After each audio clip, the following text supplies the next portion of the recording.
Cher élu, depuis de longues périodes, tu as imploré le Créateur pour qu'il t'accorde une force immense. Pourtant, cette énergie réside déjà au plus profond de ton être, dissimulée dans les recoins de ton âme. Tu as sollicité le Tout-Puissant afin qu'il écarte ces obstacles insurmontables qui entravent ton chemin, alors qu'il t'a déjà conféré le droit de les commander à se déplacer. Cette appréhension qui t'immobilise, cette incertitude qui te freine, ce n'est point une prudence avisée, mais plutôt un stratagème de l'adversaire destiné à t'empêcher d'exploiter ce que le divin a implanté en toi. L'Esprit Saint aspire à ce que tu saisisses une réalité formidable. Tu ne patientes pas pour que le paradis descende, c'est plutôt le paradis qui anticipe ton action. Il existe en toi un élément transcendant, un joyau incomparable, une vocation sacrée, un mandat céleste. Et ce que l'opposant redoute par-dessus tout, c'est l'instant où tu vas enfin choisir de le déployer. Le divin t'adresse cet impératif en ce jour. Éveille-toi, exprime-toi lorsque je t'invite. Avance lorsque mon souffle intérieur te propulse. Invoque comme si tes paroles étaient capables de secouer l'univers tout entier. Tu détiens une suprématie spirituelle inimitable, à laquelle aucune force obscure ne saurait s'opposer.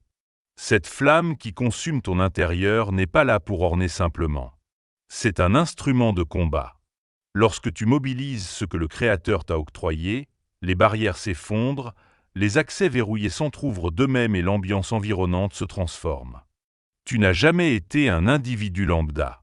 Tu as été conçu pour défier les ombres et triompher de chaque affrontement. Dans les périodes à venir, nous explorerons en profondeur ce que cet outil symbolise véritablement et la manière de le libérer.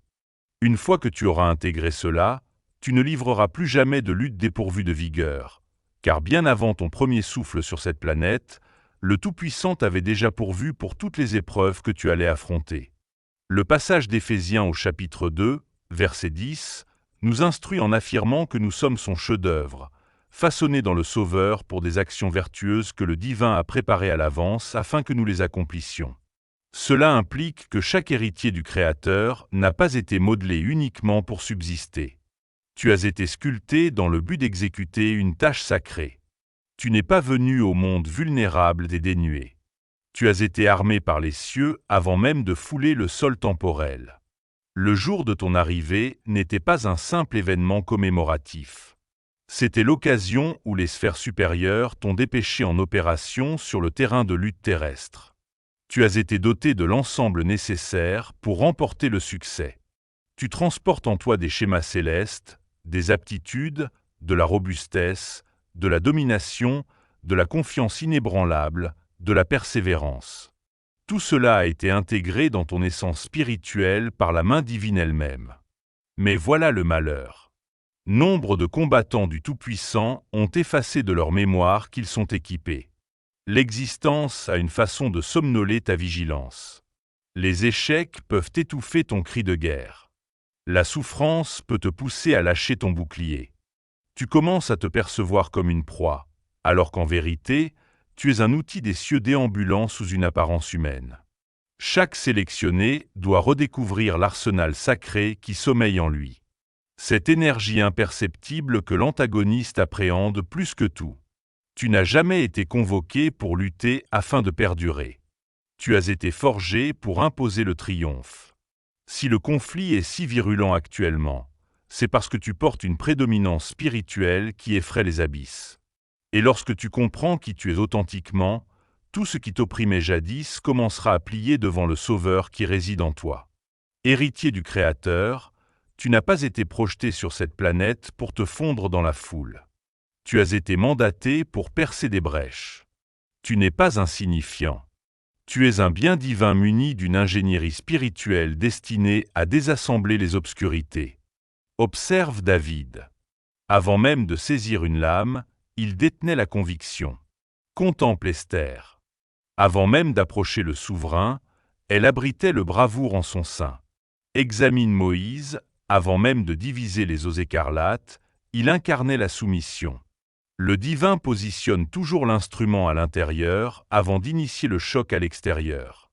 Donc, si la confrontation s'est accrue dans ton existence, c'est parce que ce qui repose en toi est sur le verge d'être éveillé.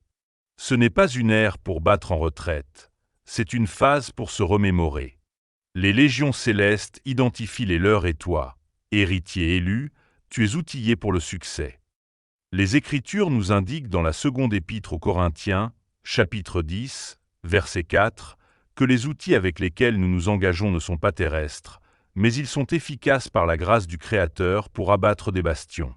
Cela veut dire que ton instrument n'est pas matériel, il est immatériel et il est déjà implanté en toi.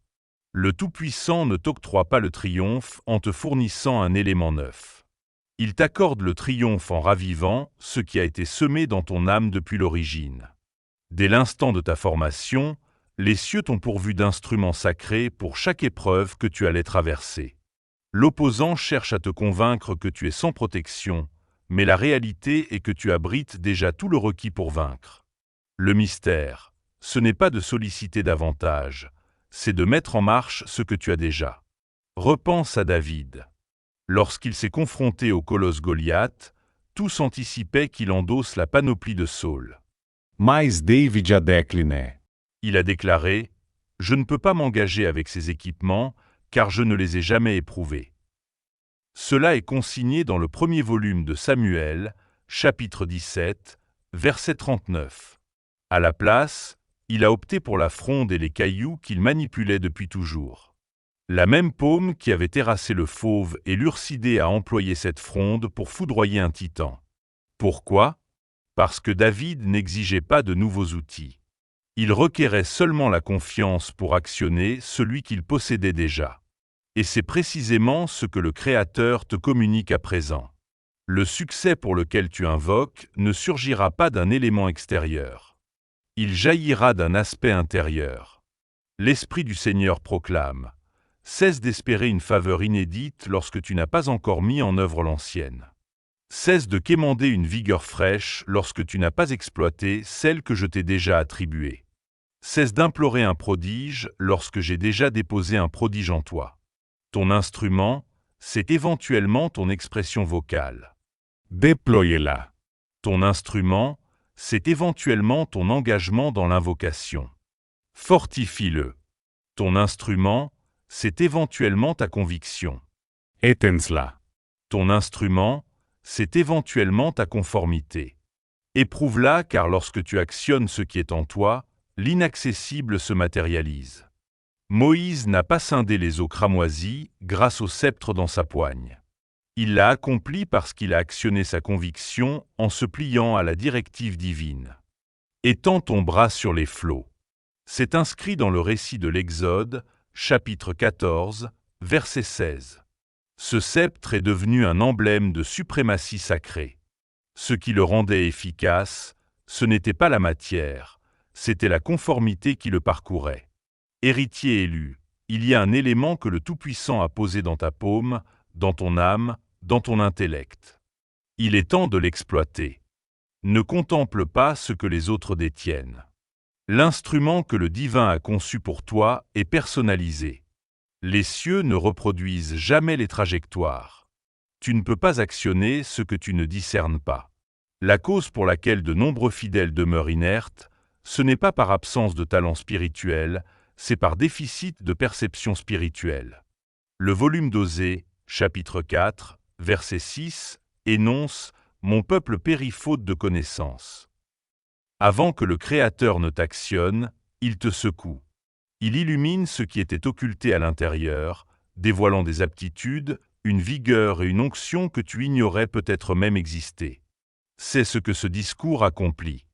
Il ravive un aspect ancestral, un aspect sacré, un aspect qui sommeillait en toi en attendant l'opportunité propice pour s'ériger.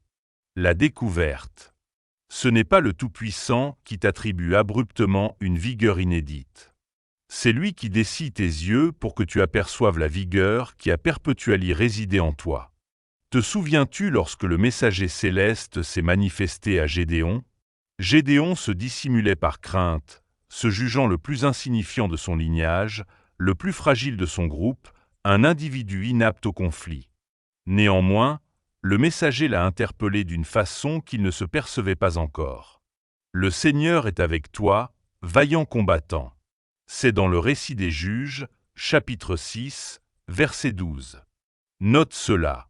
Les cieux ont adressé son essence avant d'aborder ses actes. Le divin n'a pas attendu que Gédéon manifeste de la robustesse avant de le proclamer robuste. Il a affirmé la robustesse dans son intellect alors que Gédéon se sentait encore fragile. C'est ainsi que opère la découverte. Elle transcende tes émotions présentes et ravive ton essence éternelle. Elle annonce la vérité des cieux, même lorsque les indices terrestres contredisent, et c'est ce que le Créateur opère pour toi en cet instant. Tu te sens éventuellement épuisé, las ou hésitant, mais les cieux s'adressent à ton authenticité, non à tes sensations actuelles. Tu es un lutteur formidable. Tu t'es mal défini pendant trop longtemps. Tu t'es qualifié de fracassé, mais les cieux te qualifient d'élu. Tu t'es qualifié d'insuffisant, mais les cieux te qualifient d'outillé. Tu t'es qualifié d'indigne, mais les cieux te qualifient de libéré. La découverte modifie l'essence et l'essence débloque l'actionnement. Car tant que tu ne discernes pas qui tu es dans le Sauveur, tu n'exploiteras jamais ce qu'il t'a attribué. Mais une fois que la découverte impacte ton intellect, tu cesseras de subsister comme une proie et tu commenceras à progresser comme un conquérant. La vigueur du Tout-Puissant ne s'écoule pas à travers la désunion. Pour actionner ton instrument, tu dois être en harmonie avec l'origine. Le volume de Jacques, chapitre 4, verset 7, indique « Soumettez-vous donc au Créateur, opposez-vous à l'adversaire et il s'éloignera de vous. » Observe la séquence sacrée, la capitulation avant l'opposition. Nombre tentent d'opposer l'adversaire sans se plier au divin, et c'est pourquoi leur domination paraît ténue. L'instrument de ton engagement n'est performant que lorsque ton âme est en concordance avec les cieux. L'harmonie ne signifie pas l'impeccabilité, cela signifie la posture. Cela implique que ta détermination, tes impulsions et ton mental sont alignés sous la suprématie du Créateur. Lorsque ton âme intègre l'ordre sacré, la vigueur des cieux commence à s'épancher sans entrave à travers ton existence. L'harmonie signifie progresser dans la conformité, non dans l'impeccabilité. Cela signifie demeurer lié à la doctrine, ancré dans l'invocation et réceptif aux susurres de l'esprit. Tu vois, ton instrument puise sa vigueur de la proximité. Plus tu es lié au Tout-Puissant, plus ton instrument s'affûte. L'invocation affûte la conviction, la vénération affûte le discernement. La doctrine affûte ton glaive. Lorsque le Sauveur a affronté l'antagoniste dans l'aridité, il n'a pas lutté avec des sentiments, il a lutté avec la découverte. À chaque tentation de l'opposant, il affirmait « Il est consigné, c'est l'harmonie en œuvre ». Le Sauveur était totalement plié à la doctrine du Père, et donc sa domination était inébranlable. Héritier élu, l'adversaire appréhende le fidèle qui progresse en harmonie. Car un fidèle harmonisé ne se contente pas de lutter, il triomphe. Lorsque ton intellect est harmonisé, tes expressions portent une gravité. Lorsque ton âme est livrée, ta domination se décuple. Lorsque ton existence est offerte, tes invocations deviennent irrésistibles.